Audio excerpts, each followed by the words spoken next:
Texas Podcast Massacre contains spoilers and adult language. For more horror, visit us at our website at texaspodcastmassacre.com.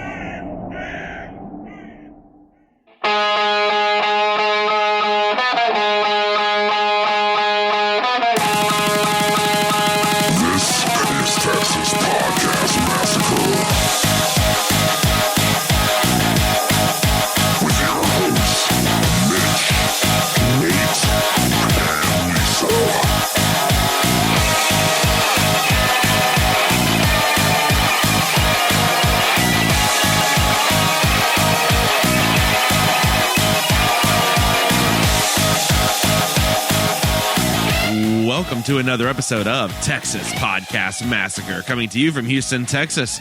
I'm your host, Mitch, and with me, as always, is my spider puppet, Nate. Oh, don't mind me. I'm just walking through the English countryside. Are you walking or are you just waking up randomly in different spots, it seems like? Yes. Mm-hmm. Well, welcome to another episode of Texas Podcast Massacre, where each week we take a look at a different horror movie and debate a horror-related topic, typically with our unsuspecting victim, who's usually not someone we would consider a horror fan. We are in week 2 of our Doll of Fame month. So good we didn't even wait a full year from the last one. We had to get right back into it for 2023. We had like a few months. Yeah. The dolls just kept calling, like in this movie. When our queen Megan arrived, we had to roll. Oh wow! You're really going deep in the English references. She actually, that's right. They actually renounced their titles, so it's not Queen Megan. Sorry. Oh, okay. Well, speaking of England, yes, we are talking about this week's movie of the week, Possum. And what is a weird trend that this is a Doll of Fame, and yet now another entry where this is not really a doll. The other one was an android. It's doll Jason. This one is a puppet, which is called Possum. Nate just sent me the picture, one of the stills from the image, like, here's what we're doing. And so that's how this one made it. In case everyone wants to know how we, the scientific process by which we decide our entries for the theme month. I go, look at this creepy shit. And you're like, all right, I guess that's it. Yeah. So yeah, we're going to talk, these are definitely different than most, killer doll movies. So, yeah. We're riding the high of Megan, just loving it. So entertaining, so exciting to watch. And then let's just do a movie that's the exact opposite of that. Right. Just right at it. Just bring it way down. Yeah. down. Did you like having fun last week? Well, hold on to that thought hold on to that feeling, because you will not be getting that this week. We are going to get into Possum. But before that, like we always do, let's have a debate question. Hearken to me, you two-legged dogs. Drink the vision mead of knowledge. To learn what it is to live and die in honor. To be in battle slain and in death rewarded by the Valkyrie's embrace. Yeah, I thought we were getting a new drop. We have to get on that, Nate. What was it again? It was Megan something. I don't remember what it was. All right. Well, no, it's gonna be Megan. It's just gonna be Megan. Don't worry about it. Yeah, Megan will be all this year. We'll slowly talk at Megan by the end of the year. I would wager. But Nate, you have a debate question for this week. Yeah. So this movie. Oh boy. Real depressing. I would say good, but depressing. The Doll of Fame entrant, that is not a doll but a puppet, is named Possum. The look of this thing is so creepy, right? Can we agree on this? Oh yeah. It's one of the creepiest things I've ever seen in a movie, probably ever. Right? That's not hyperbole, right? I mean, it is. It's definitely unsettling. It is so unsettling. Well, when little Mitch was growing up. Okay, so I figured I'd ask, hey, what was the early childhood toy that unsettled you? Oh, that's a good one. Do you want to go first while I think of a one? I have a potential idea. I'm just trying to think if there's anything else. Well, I think I've already talked numerous times about my wife's aunt's house. That's all dolls. Oh yeah, the full doll thing. Many rooms of dolls with dolls on beds. No one was in there. It was just the dolls. That is something. That's an adult one, but I was interested in one of yours. I have another one from my childhood. Sure. Not so much a doll, but it was a board game. Actually, we actually owned. I can't remember if I've told y'all this story. We owned the Nightmare on Elm Street board game, and on the back of the box, was it shows like people playing the game, but Freddy's claw busts out of the game. And this board game was really interesting. If you've never heard of it, I have no idea. Look, I was really little. I don't remember the rules. Not like I played this game, right? But like at one point, like the whole board is constructed where one side of the board is like the normal world, and then there's the dream world, right? And it's like this like creepified like Stranger Things version of the other side of the board game. But if you look at the back of the box, it's like shows kids playing it, and then Freddy's claws like busting out. And I remember very vividly, it was like one of the last years I was still living in Baton Rouge before I moved. Wes Craven's New Nightmare had just come on like pay-per-view, and I like begged my mom to basically let me order this. And she was going out for something, and so my sister was supposed to be like staying home with me. But I think she was going to end up going with some friends out to do something. So mom's like, fine. She ordered it. I got the VCR set up, going to record it. The opening to Wes Craven's New Nightmare is fairly terrifying. And my sister is leaving. I freaked the hell out, Nate. I turned the TV off. I grabbed the board game, inexplicably, ran outside, threw the board game in my sister's friend's like Jeep, and just booked it to a friend's house down the road. That's awesome. I love that. So not even that that board game very much unsettled me. So in this movie, you're carrying that board game around. Yeah, exactly. Like in a backpack. But that would be your equivalent. Yes. Oh, that's awesome. I love that. Yeah. That's really good. Because toy wise, most of my toys were like just busted hand me down, like Transformers and stuff for my brother. So nothing really creepy. Just a lot of it was just broken. Oh, that's awesome. Yeah, but there you go. What's your other one that you were mentioning? Yeah. So when I was little, I used to read quite a bit, and there was one of the most famous book series of all time, R.L. Stine's Goosebumps. Oh yeah. There's the Night of the Living Dummy on there. That's Slappy, right? Is that the dummy's name, if I recall right? Slappy? No, am I mistaken there? What was the doll's call? What's the doll called in that sounds right. It sounds right. No, that sounds right. I think you're correct. No, it's Slap. I was thinking Samsonite. Sorry, I was way off. No, I was about to say, because full disclosure, no. I am up on cough or like cold medicine. So who knows if I'm saying no. I think you're right. No, I that sounds absolutely right. Excellent. But there is just the doll face on the front book. This is one of the earlier books, maybe one of the first like 10, 15 that got released, and I was like, oh no, the doll ones.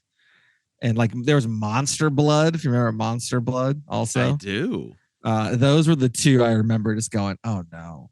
I mean, I'm going to read this insanely fast, but oh no, like I don't like any of that. So yeah, there's a goo one and a puppet one, ventriloquist or dummy. I guess is a dummy. So there you go. Those are the two. I mean, I read the crap out of them for sure and had them for a long time, but you just look at that and you go, oh, Dead-Eyed Doll. Ugh. And that was probably the progenitor of Doll of Fame. So there you go. That's the origin story right there. Goosebumps. Thanks, R.L. Stein. Yep.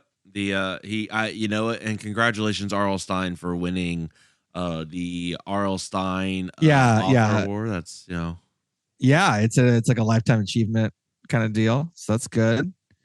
R.L. Stein is probably maybe James Wan grew up with some R.L. Stein. And that's what happened. Maybe.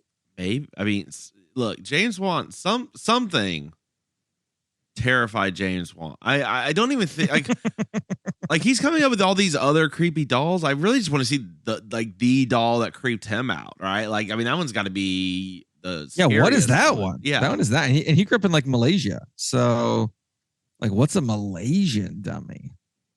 That's what we really need to figure out. Or it's something that's like so, like, I mean, because like Annabelle, for instance, is just a Raggedy Ann doll.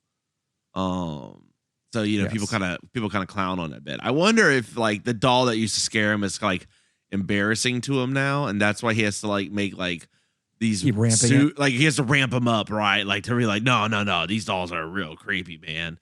But it was like it was like a Stretch Armstrong or something. Like it was something stupid, right? I don't know. Stretch Armstrong. Those are mildly terrified if you ever like actually like cut the arms off and the goo comes out. Yeah, I had a goo thing. I'm all in on goo now. So I love the goo horror movie. What does that mean to be all in on goo? I might need you to clarify what you mean. If you know. Okay, that's all I gotta say about that. Well, look, if you're all in on goo, are you a goober? Like a gooer?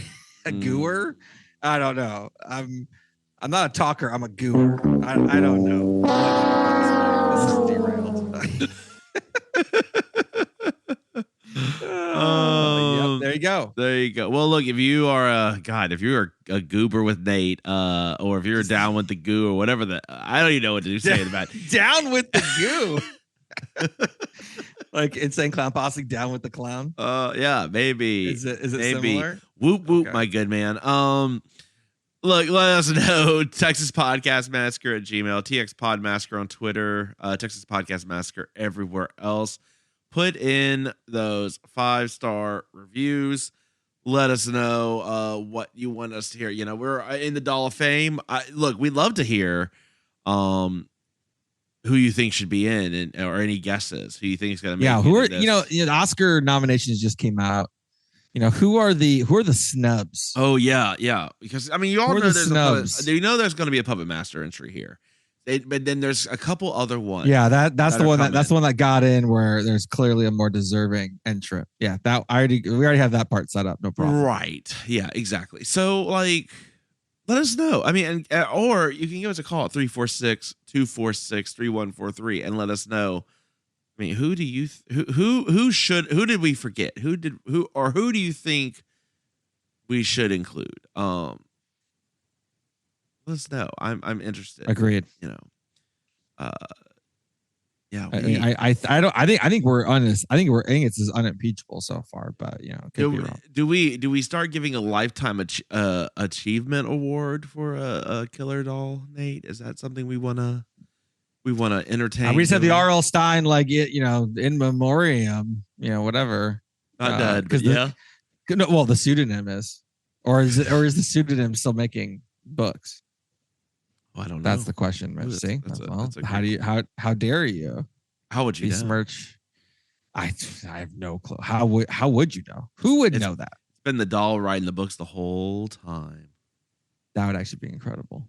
What if oh my God, like a doll that's just like, what if there is a doll movie that was just identity theft? And the doll like steals your identity and messes with you. That could actually be an incredible film. I don't hate it. Yeah, I actually love that idea. So let's do that. Yep. Let's do that. Well, as soon as we get done talking about this week's sad sack movie of the week, here we are talking about Possum.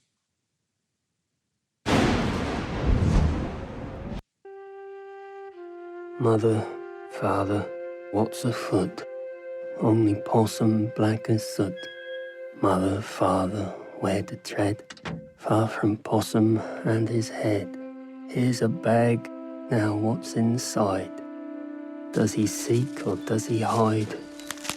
Can you spy him deep within? Little Possum, black as sin. Police are widening their search for missing teenager Michael Browning, who disappeared on his way home from school. Happened before, I recall. Did you find him?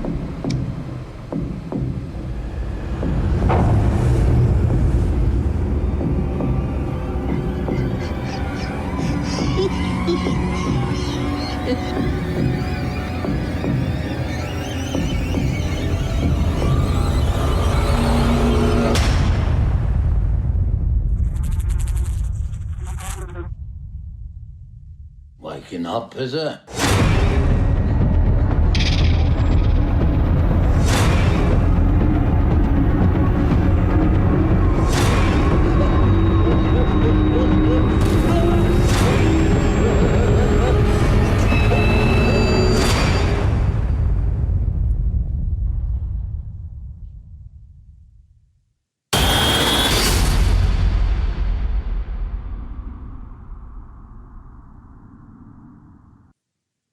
Fun fact: the entire amount of dialogue in the whole film is in that trailer. Yeah, there are a lot of nice countryside. Like whoever wrote that poem was very proud of that and decided, let's make a bulk of the script that. Yeah. All right, Nate. I don't even know if I have a good elevator pitch for this one. I don't know what the elevator pitch for this one was. What if? Okay, I got it. Hey guys, did y'all remember Toy Story? And do you remember that creepy robot baby head doll that shows up and Woody's terrified of it? What if we made that into a real puppet and a dude's carrying it around in a briefcase in the British countryside? Sign me up. There you go. That's the elevator. But the budget is no money. Yeah, $0. Yeah, $0. Sorry, £0. Let's be to be culturally. Yeah. That's accurate. Gotta get the local currencies going. Of course. Yeah. Okay. Yeah, Possum. What can you tell us about Possum, Nate? Possum's awesome. That's what I can tell you. No. Possum came out in 2018. It is the not original. It is it's the debut writing and directing of a film by Matthew Holness. I'm going to get into him in a separate end section because I love this guy so much. But basically, premise is, there's a thing called Possum, and it's a puppet, and Jesus Christ. On the front of the poster, can you spy him deep within? Little Possum, black as sin. Nails it.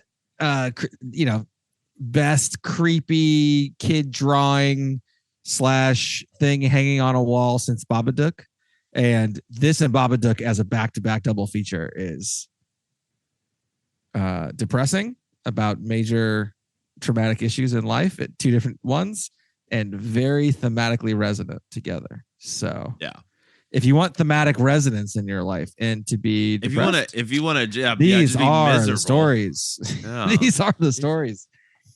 I think we should do Garth Marenghi as an episode because it's like 6 20-some minute episodes. It's basically one movie. So just prepare for that, Mitch. And so directed, written by Matthew Holness, who's awesome. We'll get to him. Lead in the film is Sean Harris. You might remember him as Solomon Lane in Mission Impossible Fallout and Mission Impossible Rogue Nation, the best Mission Impossible movie, in my personal opinion. You might have caught him in the Macbeth movie, not the Denzel Washington one, but the Michael Fassbender one. So you have to go back a couple of years for that. And he is in a variety of things. Previous episode, Green Knight, he was the king. Mitch. Okay. He was the king, the aging king. So there you go. He's there. The Possum was literally the same year as Mission Impossible Fallout. So he's like, well, I got that Mission Impossible Fallout money, so I can make whatever indie movie I want. And this was it. Yeah. So there you go. And he hasn't really been an actor. I mean, he's been an actor for a while, but hasn't really been in bigger stuff until more recently. So like he wasn't in Walking Dead, but he was in Waking the Dead, like that kind of stuff. Gotcha. If you catch my drift. He was in Prometheus, in a small role in Prometheus, the prequel movie to our first ever episode. So he's got that in terms of like the horror movie cred. And that's mainly it for him. There's basically two people in this movie. So that's one main character. And you got Alan, Alun Armstrong. You might remember him from being the traitor in Braveheart. You might remember him as being the lascivious high constable in Halloween classic Sleepy Hollow, who gets massively murdered. And yeah, he's just still doing stuff. Couple episodes of Penny Dreadful here, episode of Downton Abbey there. He's still around doing smaller stuff because he's getting a little older. So I don't know how old because I don't have his information, but he's pretty old.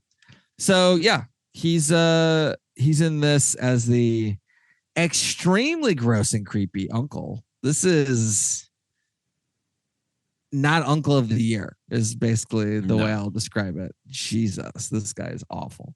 So yeah, you got two solid British actors, and that's it. There are some other people here and there, but it is a sparse. This is a COVID movie before COVID. Yeah, it was real sparse outside. Not many people together in buildings, and that's it. So yeah. I didn't see where I could find the budget for this movie, but it was very small. Box office, according to what I saw on Wikipedia, only place I could see anything, $33,000. But that was just a very limited run. It was more made for streaming. Taglines for this one. I feel like that's what people say when they like do a release and they don't make money. Yeah. Oh no, this was really made for streaming. We weren't really. Yep, that's what I'm gonna say. And the cover that I said, the cover, the poem thing that I said is the tagline. Can you spy him deep within little Possum Blackison? It's good. It's got a little thing again, very Babadook-esque. Got a whole book. It's somehow creepier than the Babadook book, which doesn't even seem possible. But it is because of the drawings and because of the face of him as a kid on the spider thing. So there's that. According to some stuff I found on the movie, apparently lead character never smiles in the entire film. Nor is he given a reason. Well, and nor is he ever giving a reason to. I believe that's it. Fine. I believe it. Like, doesn't smile. Like, yeah, I don't know what you'd be smiling about in this movie, but even like awkwardly. What did he show up on set the first day? So what's my motivation? You're carrying a creepy puppet with a baby head or a man head on a spider. Got it. He understood the assignment. Yeah, he got it. He nailed it. And I would say the acting in this is incredibly good. Sure. There's a lot. There's not a whole lot of dialogue, not a whole lot of smiling, but there's a lot of like, you can just look at him and be like, this guy's sad. Nailed that. Great acting by Sean Harris. Like, you would just look impossibly sad. And yeah, nailed it. I mean, that's all you can really hope for. And then Alan Armstrong's like, you were going to be real creepy. That's, I mean, just 10 out of 10, both directions there. As I mentioned, Matthew Holness is the writer and director. He actually wrote Possum as a short story for an anthology of short stories, Mitch, and that's where this came from. So he followed up and made his story. This is the Terrifier of indie psychological horror, whereas Terrifier is the indie slasher horror. So there you go. Basically the same movie.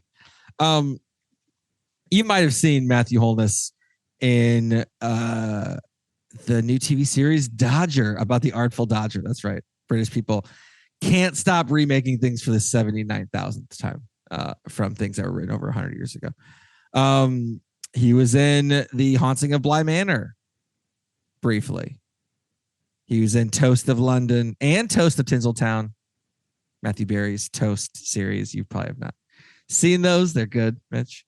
But the main thing that he is known for is potentially the greatest TV show of all time, and that's Garth Marenghi's Dark Place. Mitch, do you remember when I made you watch Garth Marenghi's Dark Place? No, I've since blocked that whole memory out of my brain. That is Dark Marenghi. Hold on. Why do I not remember that? Hold on. Anyway, keep talking. So the premise of Garth Marenghi's Dark Place, future episode Garth Marenghi's Dark Place, is that Matthew Holness is a horror writer named Garth Marenghi, who in the 80s had made a very low budget avant-garde TV show. And so the premise of the TV show is that they're showing the old episodes with new commentary about them. So it's a TV show about commentary on something that was supposed to have been filmed in the past. So I'm all about it because there's commentary in it as part of the premise. But it is Matthew Holness, Matt Berry, Richard Ayoade, and a variety of other British comedians. Stephen Merchant's in there for you, Mitch. Noel Fielding. I'm looking at screenshots, and there is no way I've ever seen that. You did. You and I watched one episode, but that's okay. Anyway, though, so the premise of the episodes is that he's this horror writer, and he wrote these stories, and he's kind of like the horror writer who's like, in my book, Chiller 7, like that. He's that kind of like a schlocky writer. Okay. And in the beginning of each episode, he reads a passage from one of his books that is just inevitably terrible. Anyway, it is hilarious. It is probably, I don't know if it's my favorite TV show of all time, but it's like top 3. Gotcha. It's incredibly good. And they're all free on, I believe they're all free on YouTube. So okay, I may have to go back and check it out then. It must have been a long time ago. Or they're not. It's literally from 2004. No, I mean when we tried the show. I guess I tried to watch. I mean, oh yeah, it was about 10 years ago. Okay.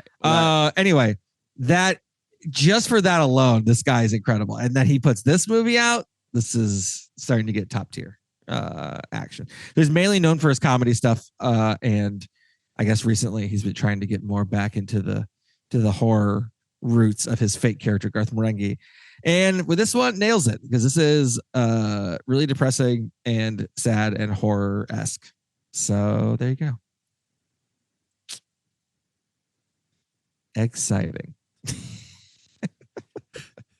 There right, Mitch, you go. What are your initial thoughts here?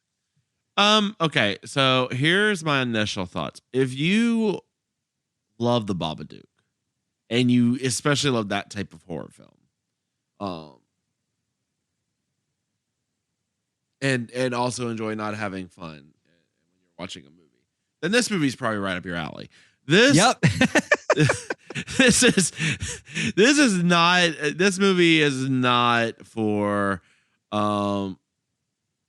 like a kind of a casual horror fan, or I mean this is really like the I don't want to say snobby, but it is what? It is a little bit more of the pretentious type of horror film. I'm not saying that this film itself is pretentious, but it's definitely in that vein of like, oh, this horror movie is really a deeper meaning about something. And there's no real, like, the other thing too is like you see this really creepy doll, and the doll, look, for everything it's worth, that doll is creepy. I mean, it is the creepiest entrant in the Doll of Fame by far. By far. Like, it doesn't say anything. It doesn't make any clever little like lines like Chucky. It is or like Megan. 4 foot tall with a spider.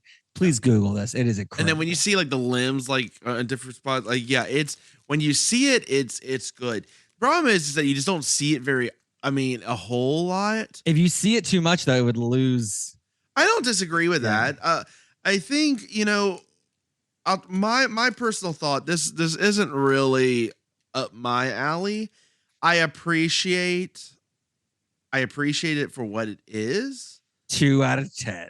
It's not that. No, I don't know that I'm that low, but I do. You mentioned this is going to be like more of a short anthology, and I'm like, yeah, that probably would have been better. Like, this movie's an hour and a half, and I feel like they could have gone away at like a Black Mirror-esque like 50-ish minutes and been perfect. There's too much. They're showing him like stoically. It's the buildup of just showing like, man, this guy is just so messed up from what happened in his childhood. Like, yeah. And maybe it's like his processing is just like wild. And I don't want to ruin what it is there, but it's pretty obvious, right? Like, well, is it? Oh, we'll get into it. Is it? I called it pretty early. I'm sorry. It's not hard to kind of piece it together from like the very beginning. Well, okay, so let's set the stage here for the film first, because I'm interested to see what you think, because I think it's actually very ambiguous. So I'm interested to hear what you thought it was versus what I thought it was. Okay, that's fair. I do not think it's ambiguous. So maybe I did the like snake sleep, where like your eyes are open and you're watching, but like you're just asleep and then you just snap out of it. Maybe I missed something. Snake sleep? Yeah, like where you sleep with your eyes open, like where you're kind of like your eyes are open, but you're just out of it. You're not like, and that's called snake sleep. Yeah, like a snake sleep with their eyes open. Never heard of this. Because they sleep with their eyes open. I need to hang out with more snakes. I don't even know what's going on here. Just not spiders, because you never know. One shows up with a person head, Jesus. Yeah, well, it's like a blank person head. Oh yeah. Again. Yeah. Blade ain't got shit. Like Blade, the doll ain't got shit on this doll. Blade is not even in the same league as this doll. Yeah. This doll is, as I'm saying, like this doll could be the creepiest doll. Could be the creepiest doll puppet. But tell me I'm wrong. Tell me this isn't the doll from fucking Toy Story. In the first one. Yeah, but it's like it's a much creepier version of it. The face is like so inhuman. It's almost like impossible to like understate like how creepy it is. Yeah. And any sort of movement whatsoever, you're just like, oh my God. Yeah, when the doll is on the screen and moving, that's when this movie is really like, that's when to me it got real interesting. Yeah. Yeah. Go ahead. Set the stage. I want to hear. Let me hear your thoughts here, because this is already, you're already hovering at like 8, 9, 10 range. I don't know about. Well, I don't know. We'll see. But the premise is that Sean Harris's character is a disgraced puppeteer. I have a theory about what happened based on the dialogue about like why he's disgraced, but they never really say it outright. Sure. But his character's name's Philip. And so he goes back to his small hometown in England, and clearly the site of a lot of childhood trauma. A lot. And the only other real main character. Well, there's another. I guess there's like 3 characters in this movie, really. But the main 2 are Philip and his uncle Maurice, who's real creepy. he's just a real gross dude living in a house that's falling down. And so Philip, disgraced, no longer having his job as the puppeteer currently, goes back there, as a last resort. I guess he's got really nowhere else to go, and goes back to his gross uncle. And then, he's real sad. And through the dialogue with his uncle, who is a terrible, terrible person, you're learning more and more about like what happened when he was younger to make him not smile through an entire, feature-length film. Mm-hmm. And then to throw a little bit of wrench into that, 14-year-old kid goes missing in the middle of that, who he had seen on the train coming in At the very beginning. at the very beginning. And so then it's kind of like, and then Philip is clearly having like, things are clearly happening in his mind that are not real. And so now you're just like, oh, is this guy? Yeah, he's not. Is this guy the kidnapper? Is he not? What did he do?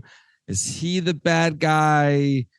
This possum thing, he keeps trying to get rid of it in a variety of ways, throwing it off a bridge, burning it, cutting its head off, burying it, leaving it in Mitch. And the shot with the tree that comes out that looks like the spider legs. Oh, yeah. Yeah. And then the spider is in the mid. Oh, my God. I mean, isn't that one of the best shots you've ever seen? They do the top up shot. Yeah. Like the overhead shot. I mean, that was pretty incredible.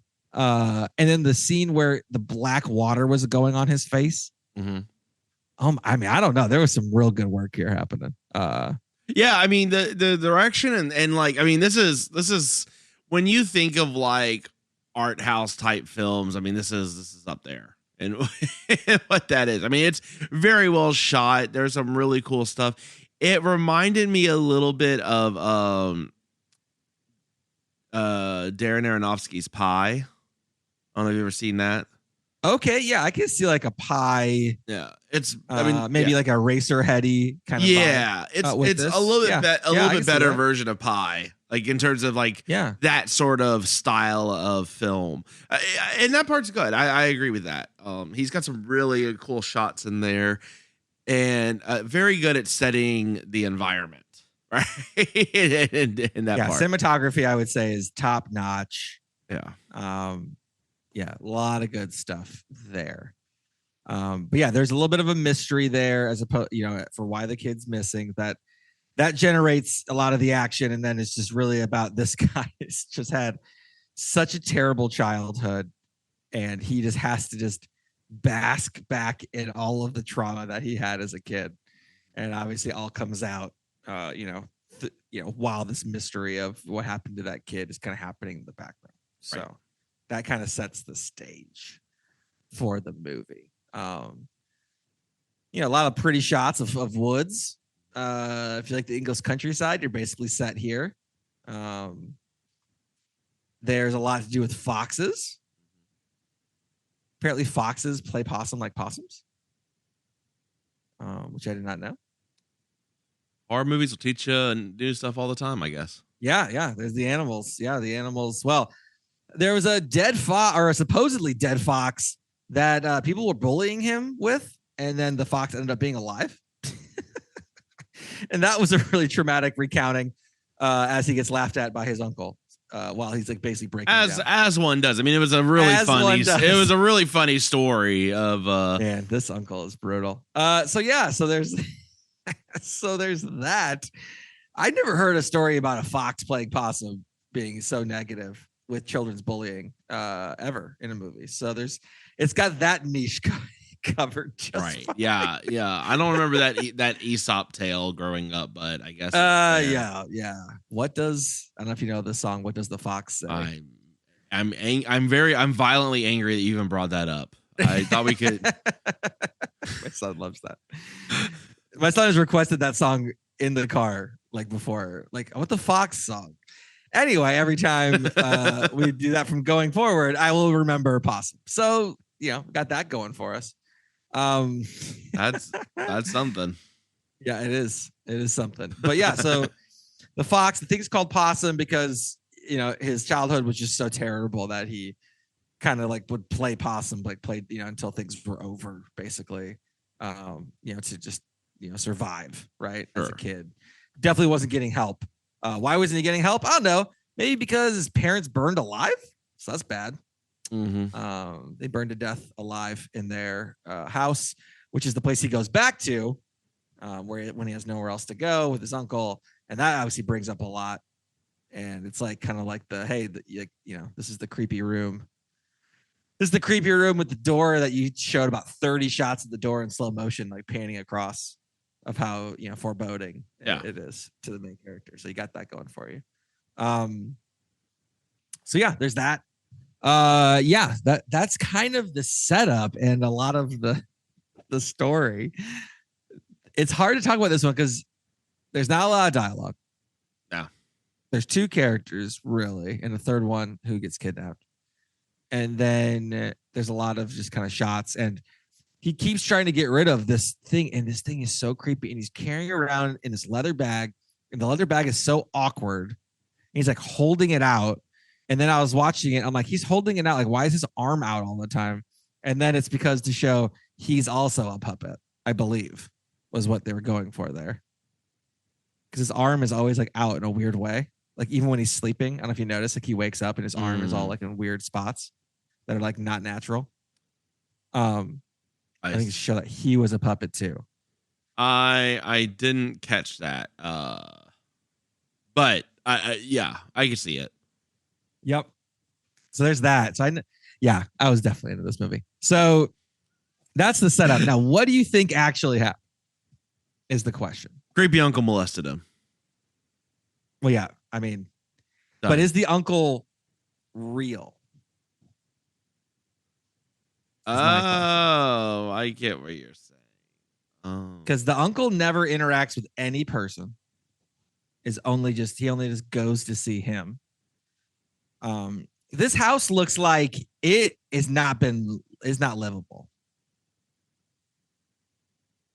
So is it just like, like no one there and he goes back there because he has nowhere else to go, and then he imagines his uncle is there still giving him shit because he did when he was there before, and his uncle did I guess rape, molest, and like be terrible to him, if that wasn't terrible enough by itself.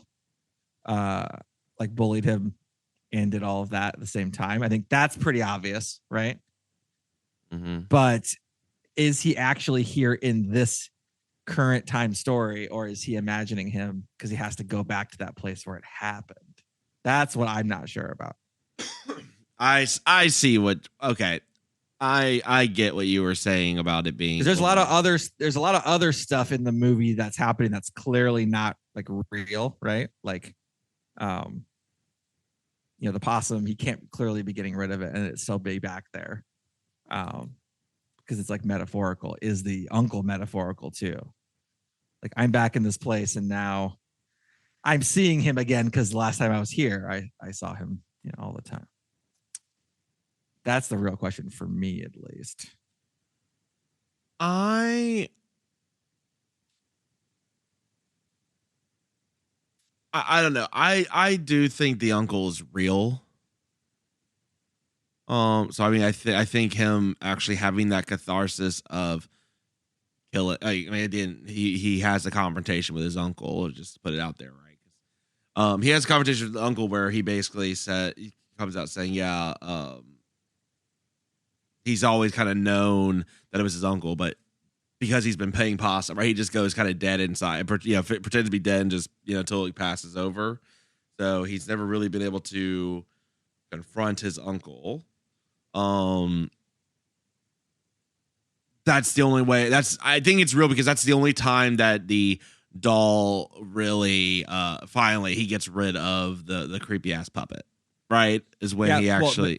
But is it that, or is it because the uncle is the manifestation of like all the bad things that happened to him, and he is the kidnapper because he saw that kid and he ended up kidnapping him to do what his uncle had done before, and then he ended up killing those urges because he was all messed up by his uncle and did the same thing his uncle did to him, and then that was him This is like killing that thought. Yeah, this is like that SNL skit where The Rock is the host and he's in a supervillain convention and they all talk about making the most world's evilest invention, and someone makes a freeze ray and he makes a child molesting robot. And they ask him, how do you teach a robot to molest children? He goes, well, first you molest the robot and then you just hope he continues the cycle. Jesus, what? This is an SNL skit with The Rock? It's incredible. What is happening? Never saw I will that share that with you after we get done recording. Go Google that, folks. No. Yeah, I think y'all will enjoy. I think y'all will enjoy it. Oh, it's really good. It's really good. No, I get you. I could kind of see that. Yeah, but I don't know. Looks like it literally has no lights. Like I don't know if I saw like electricity there. Man, I don't know. It is. I am a little bit more uncertain than I think I was when I first said no. This is pretty clear. I still probably still lean to the fact that his uncle is still there. Man, I don't know. Now I'm thinking about it. Is he still there because he's still there, or is he still there in his mind? Because, and then the guy, Philip, the main character, right? He sees the kid that gets kidnapped, right? He had a scandal they don't talk about, which is why he has to go back, right? Like there's something not great happened. It seems like it might have been that he tried to do a puppet show with Possum, potentially based on one of the interactions with his uncle. But it could have just been, he like molested a kid himself, and then, like they couldn't really prove it, but then he was, like fired or. Well, yeah. So wait, what did you think was the scandal? It was either he molested a kid because he had been molested by his uncle, or he tried to do a puppet show with Possum and it freaked everyone out. Those are really the only two options I could come up with. See, my thinking with, okay, so here's sort of my thought. I do think that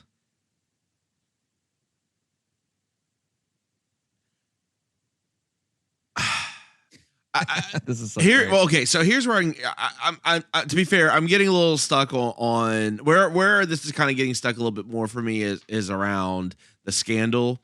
But I mean, I lean more on the edge that the uncle's there, and part of it I think is because he mentions that haven't you watched the news, and they're saying, oh, if you keep an eye out for this like creepy dude or whatever that's been hanging around. Yeah, that's him. He just showed up in town. That's when the thing happened. Right. But I think that the uncle is using him. Is effectively playing him like a puppet, right? In the sense that he's using him to basically act as a scapegoat and to cast over, so he can go and kind of molest this kid and potentially Philip take the fall for him, right? He tells Philip, I'm going to be out of town. He's kept in this room that Philip doesn't ever go in. Mm-hmm. That can't bring himself to go in. He's very literally carrying all of his baggage with him with this creepy puppet that is a symbol of all of his trauma, right? I don't think Philip is himself doing that. I think the whole point of why his fear of the puppet chasing him is that he's worried about turning into that letting it consume him. Oh, I took it as everything you said, except it's just the uncle part of his mind from being messed up. So like, when he's himself, and that's why he like falls asleep. Yeah, but that's in different places, and the time is jumping because he's part of the time he's like his uncle version, and part of the time he's himself. And I don't think he's against each other. Yeah, I don't think he's got disassociative. I don't think I don't lean to that. I could see where you could. But why does he keep passing out and losing time all the time? Well, because he's still messed up, man. He's just doesn't mean he's turning into like some like uncle persona, like he's fucking split. I think he's just no, it's not that. It's like, but like when he does those things. But I just don't think he was so messed up. Then he's, it's like it's different. Like it's like different impulses that he can't like control, but he's very ashamed of, which is why he doesn't go in the room, and he, he's like just so unhappy because he's like, I can't stop doing this because it happened to me and I can't stop it, and it's terrible. It's like my uncle's always with me, always talking with me, even though he's gone because he messed me up so much when I was a kid, and my parents died, so I had to stay with them, and it was terrible. Yeah, that's my guess, but I'm not sure. I'm it's not 50-50. I'm not. I don't fault you for thinking that. Like, I'm not saying you're like wrong. I mean, you are, but no, I'm no, I just don't see. We don't have enough evidence of him sort of manifesting. I mean, it's one thing to say he has a lot of trauma and he's seeing his uncle, but then to also say that now he's also sort of repeating the cycle and sort of doing that same stuff that he's been.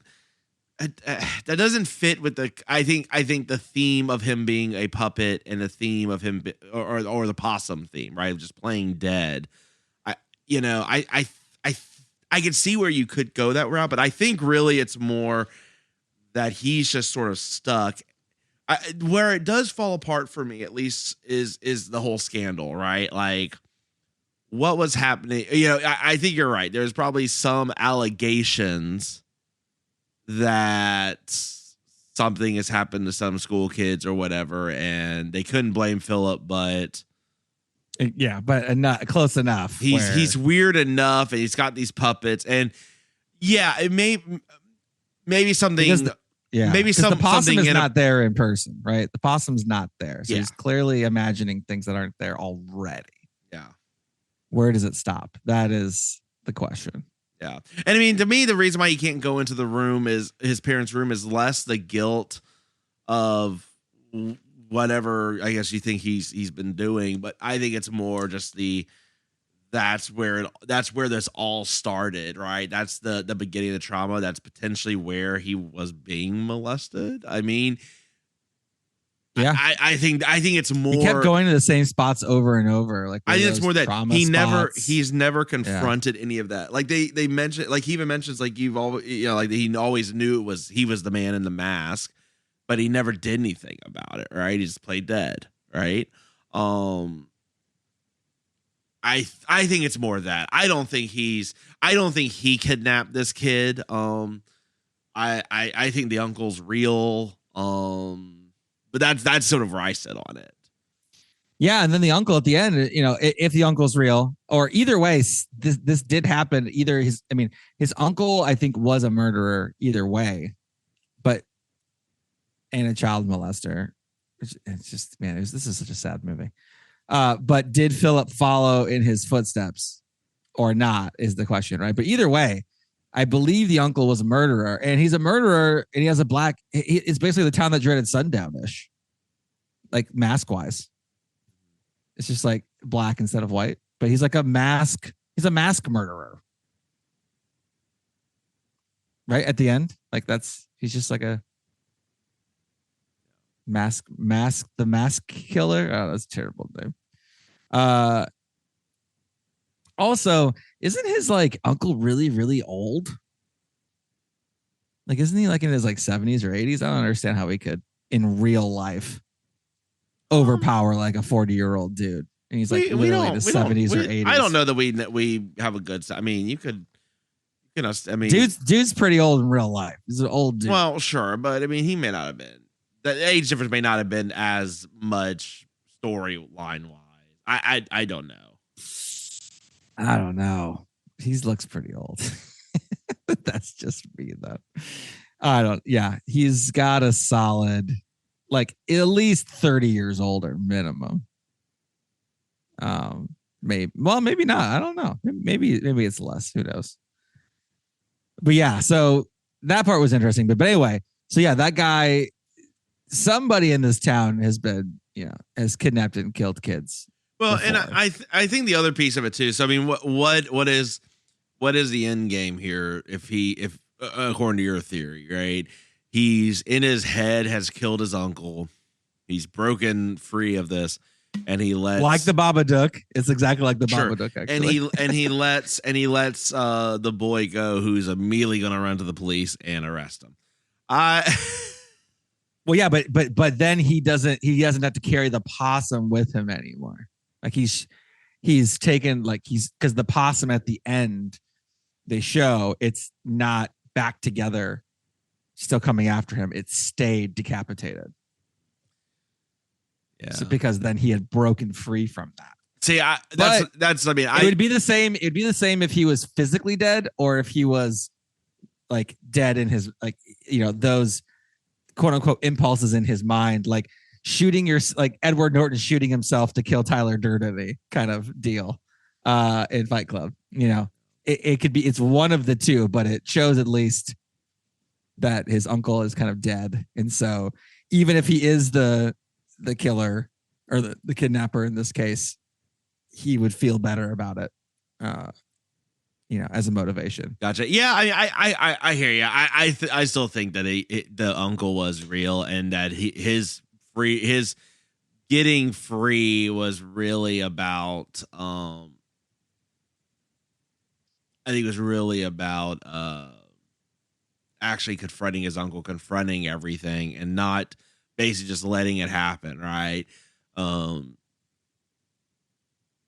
Yeah, I don't know. Yeah, we'll never know. That's why it's awesome. I think, and I don't know, maybe some of it is a little bit of personal choice, in that I really don't want to think about.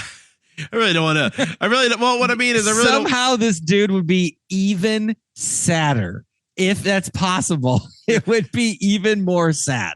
Well, because what I think what I don't want to walk away from it is this message of, because he got molested by his uncle, now he's doing that and worse to others.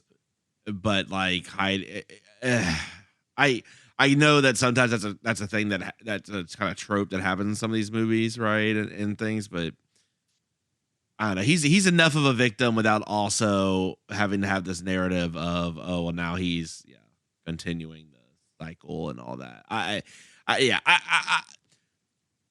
maybe I'm wrong, but I think the uncle's real, and I'm gonna stick with that. So if that's not wrong, you don't want to be right. Is basically yeah. I think that's where I'm at on it. I feel pretty good about that. That's what it is, but I mean, look, I think the movies, and maybe that speaks to this movie's credit, is that it's done well enough that I think those interpretations either way are right, because I think ultimately the message is the same, and I think that's yes, a credit to its writing. All right, like we can have different thoughts on how that works, but I mean ultimately what the movie means is, I mean, how heartbreaking was it? He goes to the school and he keeps looking, and they're like, "You are a creep city dude. To get the hell out of here." And he's like, "I was here when I was a young kid before, and I told a teacher about what was happening, and they said they would go to the police with me, and then they never did." Yeah. That was like the saddest thing I've ever heard. This guy's just like forlornly looking in the front of the school. I'm like, Jesus, this is terrible. So there's that. So there's that. Also, just to bring it down even more, Mitch. Yeah. If that was possible. So there you go. Yeah, this movie, look, if you just want to have a terrible time, this is it. This is the movie for you. Go watch Megan. Don't pair this with Babadook. Pair this with like Chucky, like Bride of Chucky, or one of the really dumb ones. Oh, don't say Child's Play, please. Well, how dare you? Well, you laughed entirely too hard. Yikes. That was probably a more deserving use of that drop than we've had in a while. Yikes. Oh, goodness. All right, look. let's on that amazing on that note, yeah. let's get into the final cut. Final cut. Nate, I've got some soul searching to do on this one, so why don't you go first? Yeah, this movie's good. Matthew Holness's money. We're gonna do Garth Marenghi as an episode, so you have to watch all 6 together. But it's literally like not even 2 hours. So, and it's the best TV show pretty much ever made. So, and it's very it's comedic and not serious at all. But it also has every single episode has massive horror elements, so it's perfect. So there's that. That being said, that guy who is a comedy genius, in my personal opinion, can do this like independent, highly disturbing horror movie and write the original story behind it. I mean, this guy's definitely doing a lot of work in this one, and I, for one, think that it does a really good job. It's so bleak. I just can't. I mean, I like bleak movies, but man, this is toward the top. I can't really remember like another episode we did where I felt like worse thinking about it. Is that bad? I didn't really want to talk about this one after. Like normally we watch a movie and I'm like pretty pumped to kind of talk about it, even like the bad ones or good ones. I was like, I think I texted you. I was like, I don't know that I have a lot to say about this one.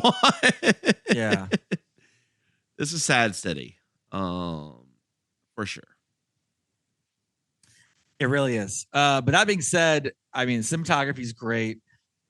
I could have done with like that, not the high pitched whirring sound that happened, I don't know, 79,000 times in this movie. One downside for sure. But cinematography is really good. The puppet is just stupidly creepy. I mean, I don't know. This is setting a high bar for inductees. Because Megan's adorable. She's doing TikTok dances, right? Look, this doll's not doing TikTok dances, and if it did, it would. Oh boy, it would I don't want to see that. I don't want to. We had the doll from Dead Silence, creepy, sure, right? Billy, creepy. We had a Doll Out Boy, in the ensemble of Dolls and Dolls. Suddenly in the Dark was just kind of a creepy setup, but not like the doll itself is not really that scary. And then Puppet Master, like you said, I mean, Puppet Master is not getting anywhere near this level. They're just kind of they're cartoony almost, right? In a way, this is by far the most disturbing, and I don't know if we're ever going to beat it. To be honest, this is the creep in the creepiest category. This is like the Oscars. Like if you have like the most original creepy thing, like this is getting the Oscar for this first batch. So all that being said, I'm going to give it a 7 out of 10 frowns. But there's about 10,000 more frowns in this movie than 7, but 7 times 1,000. That is lower than what I truly thought you were going to come in at. So, okay. I was thinking about going higher, but I mean, this is this guy's first movie. I mean, based on a short story that he wrote, coming from like a guy who's more of a, like a standard early 2000s British comedian guy. I mean, like this is a very good first entrant. I would love to see a follow-up film. Nothing in the works, according to IMDb, which is extremely unfortunate because I would love to see him direct another movie and see where it goes from there, especially a horror movie. That would be awesome. This guy could be the low budget Jordan Peele. Came from comedy, writes his own stuff, starts directing it. He's the English, much whiter, older Jordan Peele. That would be amazing. I would love all of that. Nate, we've talked about what doll terrified James Wan so much. I wonder, what if it wasn't a real doll? What if it's a doll like this? That's a metaphorical doll. Yeah. I'm not suggesting. Where's James Wan's book? Like where's his book of the creepiest drawings of all time from children? By the way, easily taking the crown from, what was it, Insidious, like with the creepy kid drawings. This blows that out of the water. Oh yeah, for creepy kid drawings. It's not even close. Gone. So there's that. Yeah. Man, this movie is sad times for sure. I think it's interesting. I think it's really well written. I think it's got some really cool shots. I mean, when this movie, I feel like yo-yos a lot in that when the doll is on the screen moving, it is full creep city. Like it is. Oh, it is. Yeah. Viking. The horror elements of this are the doll. It's mainly psychological, just generally, right? It's not like you're not getting, no one's getting slashed or anything like that. But when the doll is in the creepy, and it's like hallucinations too and stuff. Oh my gosh, yeah. That's. But I think there's not enough in between because there's such little dialogue that to me, like the mystery of it. Yeah, I mean, there's your point of just was it all real? Yeah, but that's not something they really tease throughout the whole thing. This is at the end. And so to me, it's just a little too long for what it is. And I just, man, it's just a bummer. I don't know. I don't know. Oh, it's a bummer. There's no doubt about that. It's bummer city. Go watch the Babadook. I like this. It's I'm having a hard time with this one. I'm just gonna cop out, but I'm gonna give it 5 out of 10.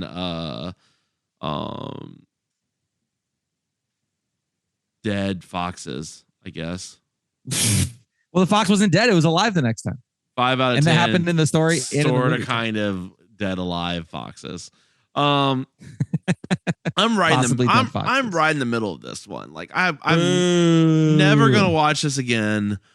I hesitate that I would ever recommend this to anyone. Like, and that's probably why it rates so low. I would like. Here's the thing, Nate. I would rate this for my friends that love like art house types, like horror, like movies like this, and don't really care about there being a body count because there's really not one besides like 2 dead parents and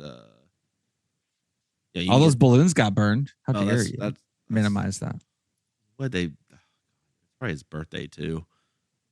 I think it was. Oh my god! I think that was the point. The balloons were on fire. I know. I'm dropping it down to a 4. every depressing thing makes me just want to drop it lower. Are you dropping it to a 4? No. Oh, okay. You can if you want. No, because four gets in the thing where I hate this movie, and I didn't hate this movie. It's just, it's such a depressing. I mean, this is, and I tried. This is like, I don't know. I'm just trying to debate. Do I feel worse after watching this or Poughkeepsie tapes? I've literally was debating that. That's not great. That's not like like an overwhelming like positive. No, I have to have that. That's the conversation in my head with my uncle. Oh shit! Wait, what? I'm doing it too. That's fair. Man, and I mean, and even I was thinking too, like, just because it was depressing, like, I don't know, American History X and Schindler's List are depressing, but I would rate those movies so much higher. But there's a lot more to them throughout the film, and maybe that's ultimately what. Yeah, those are like large budget, but like it's not about budget though. Movies. But a script and people talking and actually developing it over time is different. This is a lot of this movie is exposition by crazy like fever dream shit. That's not. I mean, that's very cool visually. That doesn't really advance the story so much. It's more of just like, what the hell is happening? It's setting him up to be that he's messed up, and that's why he's doing these things. That's fine. It doesn't. I don't think it worked as well for me. Yeah, fair. Yeah. Possum 2? Possum 2? Possum. Like, oh, Possumly? Oh no. Oh, is that the title of the episode? It might be. Oh no. All right. Well, look, we want to hear what you thought. Nate, tell them where they can find us. Yeah, you could possibly find us at TX Pod Massacre on Twitter, Texas Podcast Massacre at gmail.com for emails, Texas Podcast Massacre everywhere else. 346-246-3143. Let us know in a review, in a 5-star review, if you want us to do more Possum-esque movies. Unfortunately, well, I don't know about unfortunately because I never finished it, but Dead Don't Die is on the list. So don't worry. Right. We're gonna get to it. It's just not it's not dull. No dolls, so no dolls in that one. Is there a zombie month right after that? We just go month to month, Mitch? I don't know. We'll see how it goes. Yeah. So yeah, get those 5-star reviews in and we will do an episode. Or leave a voicemail. March of the Zombies. Yeah. Oh, nice. Can we get Morgan Freeman to narrate? That would actually be incredible if he did a March of the Zombies and it was like a World War Z type zombie movie, but he does it like it's a documentary like March of the Penguins. They told me that would absolutely be incredible. Get walking or get dying. I did both. So yeah, I mean, Zay Wantaneo. and then it's we're so dumb. Yeah. Go ahead, keep going. Sorry. No. That's it. I just ended on Zay Wantaneo as one does. Done so, as one that's does. It for me. Yep.